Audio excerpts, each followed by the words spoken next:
Assalamu alaikum class. Today our topic is central tendency. What is central tendency? Before starting central tendency, आपको सबसे पहले समझना है इसकी definition. The central tendency is the statistical measure that represents the single value of the entire distribution.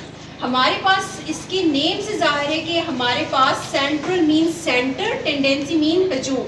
Different values का आपके पास central की इर्द गिर्द क्या होगा, हजूम होगा, टेंडेंसी होगी. तो इस सेंट्रल वैल्यू को आपने मेजर करना है, that is called central tendency. For example, इसकी मैं आपको एग्जांपल देती हूँ कि आपके पास स्टेटिस्टिक्स क्लास में डिफरेंट स्टूडेंट्स ने मार्क्स लिए हैं स्टेटिस्टिक्स टेस्ट में, जिसमें से डिफरेंट स्टूडेंट्स की मार्क्स आए हैं आउट ऑफ 50 में से 10, 14, 15, 30, 40, 50, 20. अब हम ये चाहते हैं कि इन मार्क्स को रिप्रेजेंट करने की बजाय, टोटल मार्क्स को रिप्रेजेंट करने की बजाय हम इसका सेंट्रल पार्ट निकालने, जो कि इसका क्या होगा, एवरेज निकालना है. और इसी सेंट्रल वैल्यू, वो जो सिंगल वैल्यू होगी, उसको हम सेंट्रल टेंडेंसी कहेंगे, जो कि पूरे डेटा को रिप्रेजेंट करेगी. अच्छा, ये थे डिफरेंट मार्क्स स्टूडेंट्स ने जो टेस्ट में, स्टेटिस्टिक्स टेस्ट में गेन किए हैं.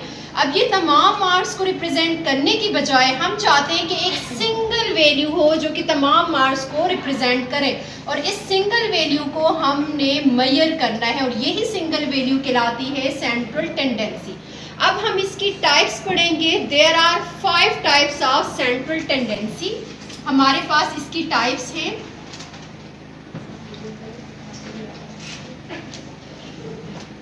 तीन जो हमारे पास हैं, उन टाइप्स को कहते हैं मैथमेटिकली,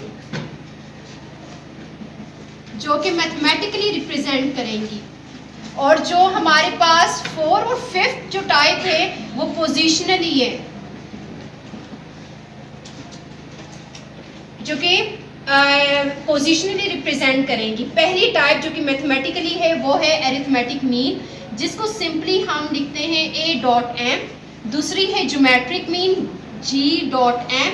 और तीसरी है हमारे पास हार्मोनिक मीन, जिसको रिप्रेजेंट करेंगे H.M से. पोजिशनली जो हमारे पास एवरेजेस हैं, उसमें जो 4th वन है वो है मीडियन, और 5th है हमारे पास मोड. सबसे पहले मैथमेटिकली में हम पढ़ते हैं arithmetic mean. What is arithmetic mean? Simply इसको हम A.M भी लिखते हैं. अरिथमेटिक मीन है क्या? The sum of all observations divided by total number of observations. आपने क्या करना होगा कि तमाम जितनी भी ऑब्जर्वेशंस गिवन होंगी, उनका सम करके और आपने उनको टोटल नंबर ऑफ ऑब्जर्वेशंस पे डिवाइड कर देना है. फॉर एग्जांपल, हमारे पास 5 स्टूडेंट्स के हम मार्क्स ले लेते हैं जिन्होंने स्टेटिस्टिक्स क्लास में गेन किए हैं 5 आउट ऑफ 10 में से 10, 9, 8, 7. अब आपने इसका अरिथमेटिक मीन निकालना है. आपने देखा है कि डेटा आपके पास अनग्रुप डेटा है. अनग्रुप डेटा का हमें किस तरह पता चला है? फ्रीक्वेंसी गिवन नहीं है और डेटा क्लासेस में भी गिवन नहीं है. तो डेटा आपके पास क्या है? अनग्रुप फॉर्म में है. तो इसका आपने अरिथमेटिक मीन निकालना है. A.M is equal to sum of all observations, जिसको हम समेशन x भी लिख सकते हैं. x रिप्रेजेंट करेगा ऑब्जर्वेशंस को, और ये समेशन रिप्रेजेंट करेगा तमाम ऑब्जर्वेशंस का sum up, divided by total number of observations को हम रिप्रेजेंट करते हैं कैपिटल N से. ये रिप्रेजेंट करेगा टोटल नंबर ऑफ ऑब्जर्वेशंस.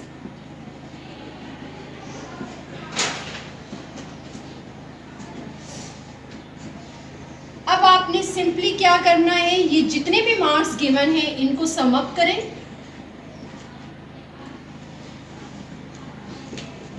और टोटल नंबर ऑफ ऑब्जर्वेशन पे डिवाइड करें. काउंट करें 1, 2, 3, 4, 5. तमाम ऑब्जर्वेशंस को प्लस करके हमारे पास आ जाते हैं 39 डिवाइडेड बाय 5. जब आप इसको डिवाइड करो तो आपके पास डेटा आ रहा है, आंसर आ रहा है 7.8. ये बेसिकली हमारे पास क्या है? Arithmetic mean. अब आपने देखा ये जो सिंगल वैल्यू है तमाम डेटा को रिप्रेजेंट कर रही है। तो आज के क्लास में आज हमने क्या पढ़ा, सेंट्रल टेंडेंसी, जिसमें हमने उसकी फर्स्ट टाइप पढ़ी है अरिथमेटिक मीन। और सेंट्रल टेंडेंसी बेसिकली क्या था कि तमाम वैल्यूज़ का हमने एक सेंट्रल पार्ट निकालना था, जो कि हमने अरिथमेटिक मीन के थ्रू निकाल लिया। तो नेक्स्ट क्लास में हम इसकी सेकंड टाइप पढ़ेंगे, जो कि ज्योमेट्रिक मीन है।